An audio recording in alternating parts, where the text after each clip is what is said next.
जिस तरीके से गुड़गांव फरीदाबाद के बीच में जो हमारा ये एक्सप्रेसवे है, इसमें एक हॉटस्पॉट में इसको कहूँगा, क्योंकि क्रिटिकल टर्न भी था और बंदवाड़ी गांव को आने जाने का मुख्य रास्ता था।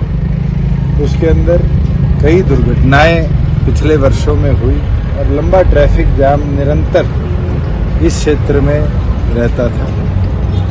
बधाई दूंगा डिपार्टमेंट के लोगों को कि एक साल जिसमें कोविड का भी असर रहा, 6 महीने कोई कार्य नहीं रहा, वहाँ जो प्रोजेक्ट 24 महीने में कंप्लीट होना था उसको कोविड के बावजूद भी 21 महीने में कंप्लीट कर दिखाया। इसके लिए एक एक अधिकारी और बधाई के पात्र है कि इनकी मेहनत से मुझे लगता है कि फरीदाबाद गुड़गांव के बीच का ये मुख्य जंक्शन आज स्टॉप फ्री बना है।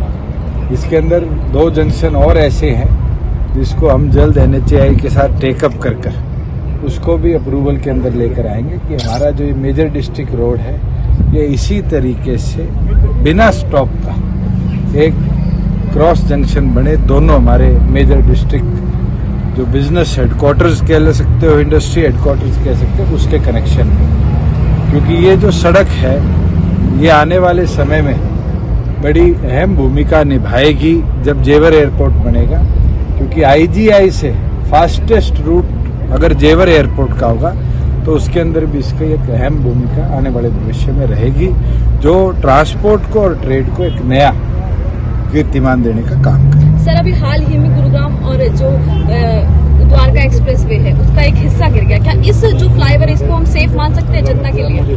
देखिए, अगर पूरी टेस्टिंग हुई और एक्सपीरियंस्ड अधिकारियों की लगन के साथ ही कंप्लीट, जो आप बात कर रहे हैं द्वारका एक्सप्रेसवे, वो अंडर कंस्ट्रक्शन था। कंस्ट्रक्शन एक नहीं, दुनिया भर के अंदर अनेकों ऐसी घटनाएं हैं जहाँ पर कुछ ना कुछ टेक्निकल या मैकेनिकल फेलियर की वजह से ब्रिजेस कंप्लीट होने से पहले टेस्टिंग फेज में कोलैप्स करते हैं। उसके ऊपर भी 10 सदस्यीय कमेटी बनाई गई है जो अपनी 10 दिन के अंदर रिपोर्ट देगी। अगर कहीं अनियमितताएं रही है, प्रॉपर टेस्टिंग नहीं हुई टाइमलीनेस के साथ, तो सख्त एक्शन लिया जाएगा। उससे पहले जो घटना सोनावाड़े हमारे एक्सप्रेसवे पे हुई थी, NHAI ने तुरंत उस पर संज्ञान लेते हुए कड़ी कार्रवाई की। सर, कल हिसार में आपका कार्यक्रम था, किसानों ने वहाँ पे जो है विरोध किया और सैकड़ों की मैं तो आपके सामने खड़ा हूँ, कोई विरोध है सर? यहाँ हिसार में था। मैं तो एक चीज जरूर बता सकता, पीसफुल प्रोटेस्ट करना सबका अधिकार है। कॉन्फ्रंट्रेशन हम नहीं चाहते। हमारा लक्ष्य है किसान को उसकी फसल का उचित दाम तय समय पे दिया जाए, वो भी उसके खाते में। और पहली बार है कि हमारे इस निर्णय की वजह से जो सरसों MSP से 300-400 रुपये 4600 से नीचे बिकती थी, पहली बार ऐसा सामने आया कि एक दाना भी सरकारी खरीद के लिए किसान नहीं ला रहा, क्योंकि आज मार्केट रेट डायरेक्ट सेलिंग का 5200, 5300, कई जगह तो 5400 तक टच करा। गेहूं की कल से खरीद शुरू हुई थी। हमारे पास लगभग 13 मंडियों के अंदर गेहूं का आह्वान आया। बाकायदा एक एक फार्मर की गेहूं को सरकार ने जैसे जैसे उसका नंबर आया खरीदा। आज भी सुबह से मैं रिव्यू ले रहा हूं। मेरे सामने कोई पलवल की एक घटना जरूर सामने आई है जहां पर कोई बाधा आ रही है, फार्मर जो अपनी फसल लेकर आया है, और उसके लिए भी मैंने अधिकारियों को आदेश दे दिए कि उसको तुरंत प्रभाव से निपटाया जाए। अगर किसी तरीके की भी कोताही अगर कोई अधिकारी प्रोक्योरमेंट प्रोसेस में बरते तो उसके खिलाफ सख्त से सख्त कार्रवाई हम करेंगे। हमारी प्राथमिकता है कि जो रजिस्टर्ड फार्मर है उसको जिस दिन बुलाया गया, अगर वो अपनी फसल लेकर आता है तो उसको तुरंत खरीदा जाए। और इसके लिए हमने ऑप्शन भी दिया है कि 50% सरकार बुलाएगी किसानों को, 20% किसान जिनकी फसल पक चुकी है और वो चाहते हैं कि उनकी डेटेड अराइवल से पहले सरकार उनकी खरीदे, वो अपने आप को रजिस्टर करा सकते हैं। 24 आवर्स में उनको भी टोकन दिया जाएगा और 30% ये पावर हमने आड़ती भाइयों को भी दी है कि जिनका पुराना किसानों से लेन देन रहा है, अगर उनका फार्मर उनको कांटेक्ट करता है कि हम तय तारीख से पहले अपनी फसल लाना चाहते हैं, तो आड़ती के माध्यम से भी अपने आप को रजिस्ट्रेशन प्रोसेस के अंदर प्रीपोन करा सकते हैं। सर अभी हमारा ये प्रयास है कि किसान को परेशान ना होना पड़े, इस पूरी महामारी के अंदर मंडियों में अव्यवस्था ना फैले और हमारे प्रदेश के एक एक किसान का एक एक दाना खरीदे। सर मैं बात आपकी सरकार में मानेसर हरियाणा की सबसे बड़ी इंडस्ट्री कही जाती है और साथ ही साथ जिस तरीके से एक सर्वे में रिपोर्ट आई कि वो यहाँ से प्लान करने वाले हैं, आपकी सरकार ने क्या कहना 75% निजी मैं क्षेत्र में नौकरी देने का कानून पास हुआ। आपका धन्यवाद करूंगा, आपने सवाल भी पूछा।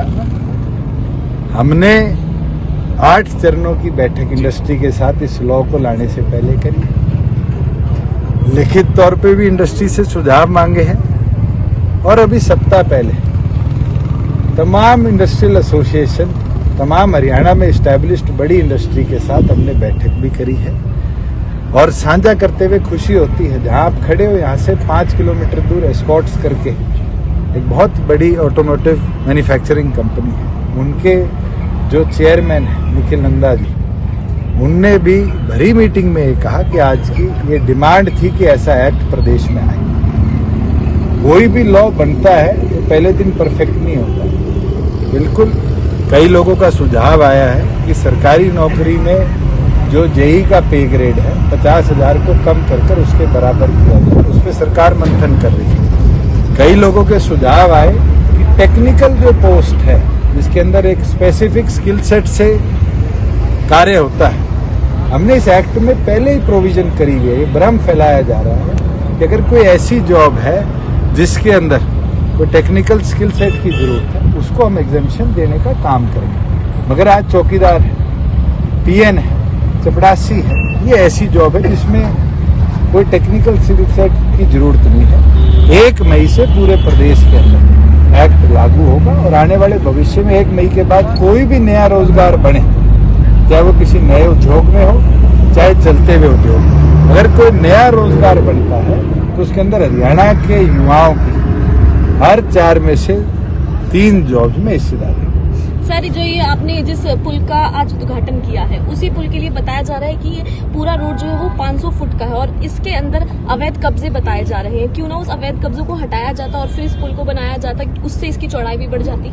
जहाँ राइट ऑफ वे की बात है, मुझे नहीं लगता कि 1 इंच भी जो डिमार्केटेड लैंड है उसके अंदर शॉर्टेज रही होगी इस ब्रिज को बनाने की। आपको कौन बता रहा है कि कब पूरा रोड सर, ये पूरा रोड पूरा फरीदाबाद से गुड़गांव तो पूरा ही क्रोचमेंट है। मेरे को कोई और आप उसके डॉक्यूमेंटेशन है, मंडी गांव वो भी उसको आप अगर साझा करेंगे तो जरूर उसकी भी इंक्वायरी कराएंगे। सर अभी खाल बनाने लग रहे हैं, अभी फिर तोड़ेंगे फिर नुकसान होंगे, तो उसको पहले ही तो पूछेंगे पत्रकारों ने। सर एक चलो, लास्ट सर एक सर